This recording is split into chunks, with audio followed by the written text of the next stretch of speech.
Metabolismo glicídico e lipídico em situações extremas. Hipotermia. Isto faz parte de um conjunto de apresentações acerca de situações extremas, que o primeiro que falei foi o exercício físico, sendo que situações extremas são aquelas situações que excedem o que é o razoável. Portanto, vamos sempre falar das situações extraordinárias. No exercício físico foi dado particular ênfase ao exercício físico de alta competição e as alterações que vão ocorrendo. Vamos ver agora o caso da hipotermia. Depois ainda iremos ver outras situações como hipóxia, lesões extensas e a fome extrema.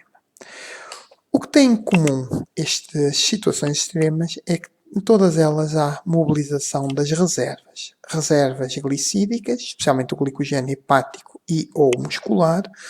Reservas lipídicas, especialmente os triacilgliceróis, quer muscular, mas também de lipoproteínas e tecido adiposo, e, em alguns casos, até as reservas protídicas a nível dos músculos. E, portanto, na maior parte das situações, vamos ver o envolvimento de vários órgãos, como o fígado, os adipócitos e os músculos, e ainda o que se passa a nível do sangue com glicerol, ácidos gordos, lactato e lipoproteínas. No caso da hipotermia, nós temos vários mecanismos para aumentar a temperatura corporal. Um deles é a termogênese no tecido adiposo castanho. Antigamente considerava-se que só as crianças é que tinham tecido adiposo castanho. Hoje sabemos que mesmo no adulto ainda há algum tecido adiposo castanho e também tecido adiposo bege. Mas não iremos abordar muito estes aspectos. Outro mecanismo importante para aumentar os ciclos fúteis é a temperatura corporal, é o aumento dos ciclos fúteis, aqueles ciclos em que há produção e degradação de uma determinada espécie e que tem uma função muito importante de manutenção da temperatura corporal, manutenção em função das enzimas, e que no caso das hipotermias são aumentados exatamente para ajudar a aumentar a temperatura. Depois, outro efeito importante é a vasoconstrição cutânea, o que vai diminuir as perdas. E, é óbvio, o principal mecanismo que vai ajudar a manter a temperatura é o tremer, ou shivering, e que é, no fundo, um tipo de exercício físico. No entanto, a capacidade de aumentar a temperatura do nosso corpo é relativamente reduzida, pelo que apenas funciona em casos de hipotermia ligeira. O tempo de sobrevivência em água gelada, sem proteção, é dependente da temperatura da água. A 7 graus centígrados, portanto, se estivermos na água a 7 graus centígrados, a temperatura corporal desce aproximadamente 1 grau centígrado por cada 10 minutos.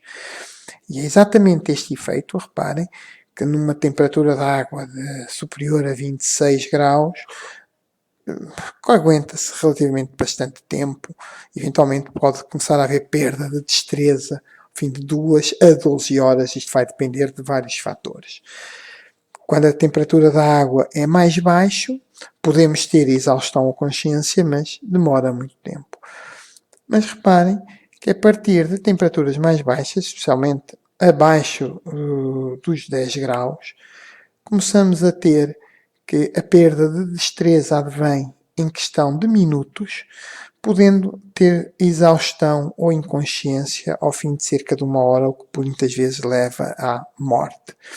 E é por isso é que, no caso de naufrágios, é muito importante o salvamento nas primeiras horas, porque caso contrário será muito difícil, volto aqui a referir, sem proteção, encontrar as pessoas com vida. À medida que a temperatura corporal vai baixando, várias manifestações vão ocorrendo, e sendo que a primeira delas é o tremer, mas depois vamos tendo uma série de alterações que depois podem levar à bradicardia, à apneia e à morte. A resistência à baixa temperatura depende, como já referi brevemente, de vários fatores, sendo que, como é óbvio, a temperatura da água é o mais importante. Sendo a água um bom condutor térmico, a hipotermia ocorre muito mais depressa na água do que no ar.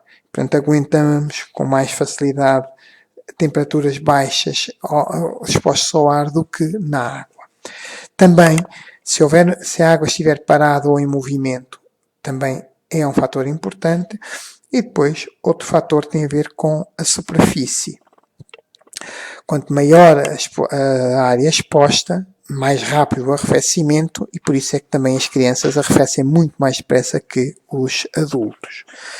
Também o tipo de morfologia do corpo, indivíduos obesos ou baixos, terão também menor área de exposição, mas fundamentalmente também têm uma proteção de tecido adiposo, que é um bom isolador e, portanto, vai aumentar a resistência. Genericamente, as mulheres têm maior camada de tecido adiposo subcutâneo, no entanto, a resposta com o tremer é mais fraca do que nos homens. Uma pessoa que esteja em boa condição física normalmente consegue produzir maior quantidade de calor e aguentar mais tempo. O estado nutricional é também importante, como iremos ver, e outros casos, como por exemplo o álcool ou drogas depressoras do sistema nervoso, vão também afetar, diminuindo a capacidade de resistência à hipotermia. E, como é óbvio, a falta de roupa. E, portanto, a importância que é sempre dada à questão da proteção no caso das pessoas quando estão no mar.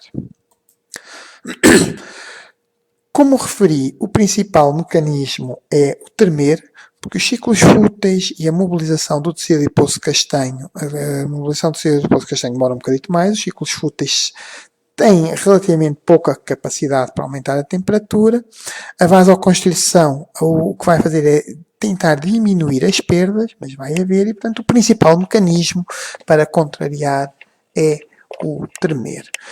E o tremer corresponde, no fundo, ao que acontece no exercício físico, sendo que parece que vai havendo uma alternância de utilização de fibras do tipo 1 e tipo 2, e, portanto, também uma alternância e uma grande variabilidade dos combustíveis utilizados.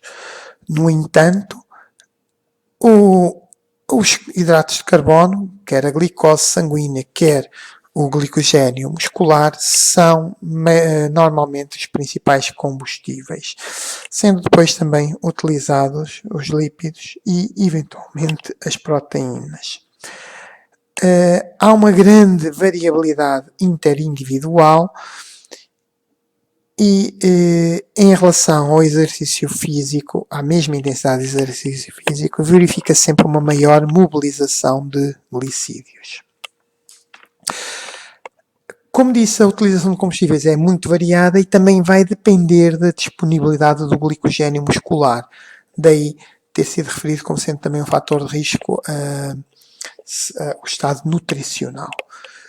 Quando temos pouco glicogênio, haverá uma maior utilização de lipídios, e que será tanto maior quanto maior o tremor, e aumenta também a utilização de proteínas. Normalmente, nesta situação, aguenta-se menos tempo. Quando há mais glicogênio disponível, prevalece a utilização do glicogênio, há menor utilização de proteínas e esta mobilização não vai depender da intensidade, vai depender mais do tempo em que vai durar esta situação. É, portanto, a disponibilidade de glicogênio um dos principais fatores para a resistência à hipotermia. De resto, como eu referi, é semelhante a um exercício físico. Vamos alternando entre fibras do tipo 1 e do tipo 2 para que haja a produção de calor. Temos aqui também mais algumas referências bibliográficas gerais e espero que tenham gostado desta apresentação.